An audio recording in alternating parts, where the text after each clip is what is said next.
quand vous regardez une grille de mots croisés, vous voyez des grilles, enfin des cases blanches et des cases noires. Mais en fait, si vous regardez bien, ce n'est pas des cases noires. Ce sont les ombres portées par des lettres plus hautes que les autres qui font de l'ombre sur les cases blanches. Et on les appelle des cases noires. Par exemple, ces trois ombres, c'est parce que ces lettres sont assez hautes. Et celles-ci sont élevées, par exemple. Vous voyez pourquoi il y a des cases noires dans un grille de mots croisés, c'est uniquement à cause de ça. Bien. Je ne sais pas mourir de rire, mais ça m'a beaucoup amusé. Merci, merci. Et voici venir la fabuleuse histoire. Alors, je vais vous montrer quand même déjà ces faces. Hop, pour montrer que les deux. Voici venir la fabuleuse histoire des ombres dites chinoises. Voici quelques ombres chinoises. Et pour récupérer ces ombres chinoises, et de façon à ce qu'elles soient visibles, eh bien, on les projette en principe sur des tableaux.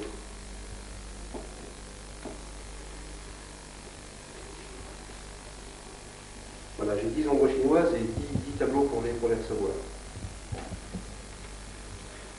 Et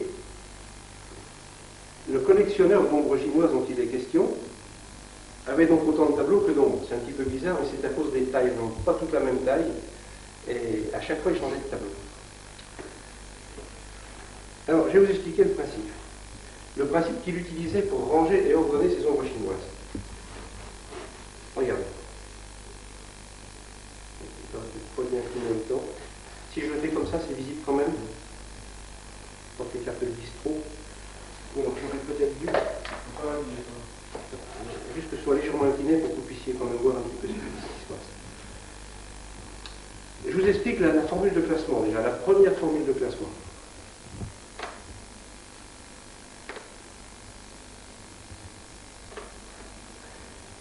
Et vous allez vous apercevoir qu'avec ce système, on alterne systématiquement un écran, une ombre, un écran, une ombre, un écran, une ombre, un écran, une ombre, écran, une ombre.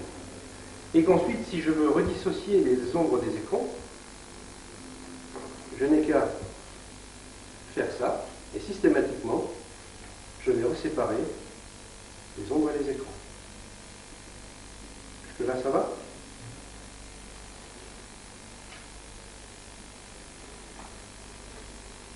Donc ici, toutes les ombres, et ici, tous les écrans. Et maintenant, je vous les classe tels que le maître les a classés. Regardez bien, mais avec la totalité du jeu.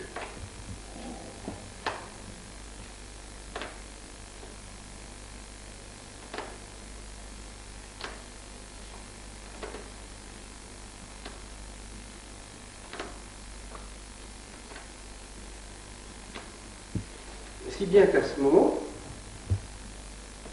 hop, pour les retrouver,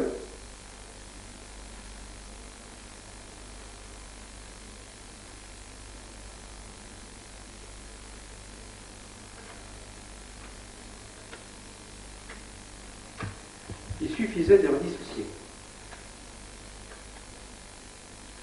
Mais regardez ce qu'il arrive, car quelquefois les ombres sont fuyantes. Si on alterne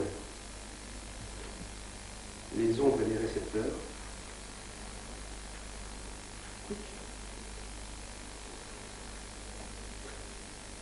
à ce moment-là, toutes les ombres arrivent ensemble et tous les écrans aussi. Fabuleux.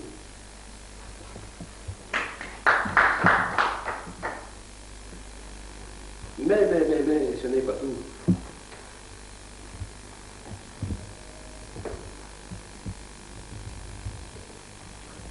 Tirons 10 cartes. Tiens, Franz, tu veux venir, s'il te plaît? Et tu vas tirer 10 cartes en les faisant bouger comme ceci, simplement, toujours en les laissant, mais en tirant 10 cartes, celles que tu veux, pour qu'elles sortent de ce côté.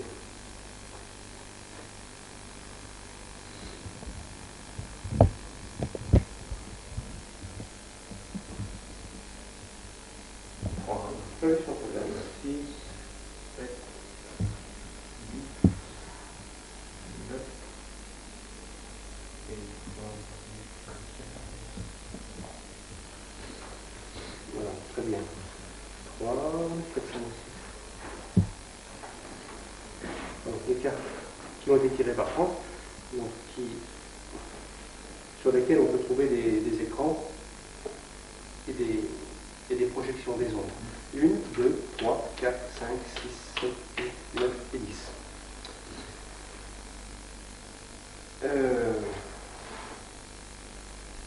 Ce qui est fabuleux, c'est qu'on a toujours une ombre et un écran. Une ombre et un écran. C'est le moyen pour les classer. Une ombre et un écran. Une ombre et un écran.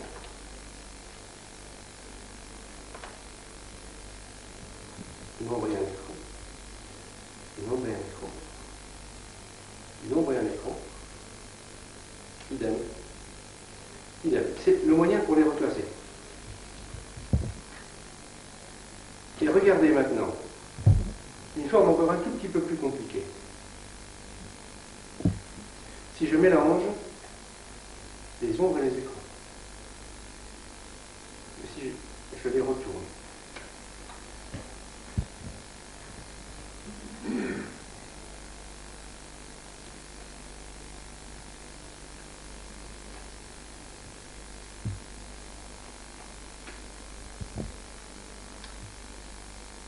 plus difficile.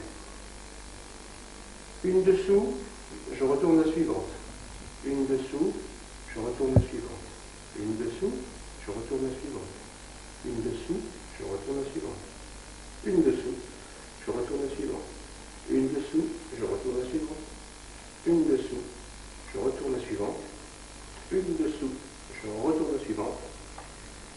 Une dessous, je retourne la suivante. Une dessous, je retourne la suivante.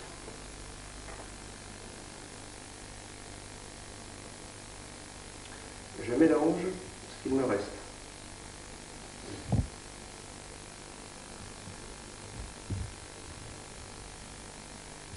Youp.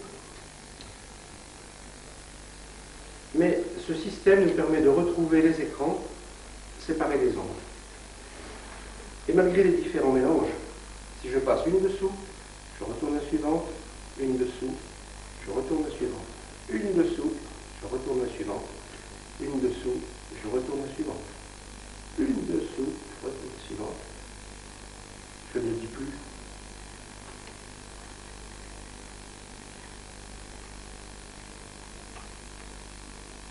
Et malgré ça, le système resépare les écrans et les ombres. Eh bien, c'est par ce procédé utilisé par ce collectionneur d'ombres qu'il arrivait à séparer les écrans de ces ombres.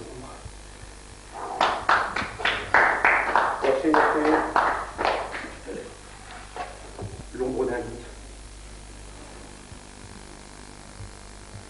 J'avais pensé à vous apporter Pi, l'ombre de Pi.